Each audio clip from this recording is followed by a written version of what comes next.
This is the fifth question from the Digital SAT Test 1, Module 1 from the Bluebook app.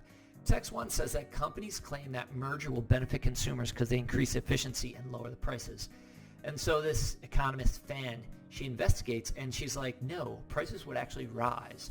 And then in text 2, we get Focarelli and Panetta, and they're looking at mergers, and they say that, oh yeah, the studies only focus on short-term effects, which are bad. Adverse means bad.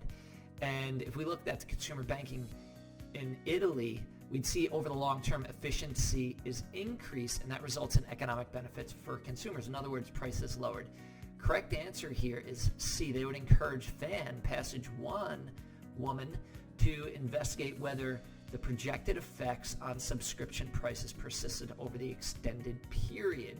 And what they would predict is that it would, in the end, in the extended period, lower prices. To see the following video, check us out on YouTube, Ivy Masters Learning Center. Have a great day.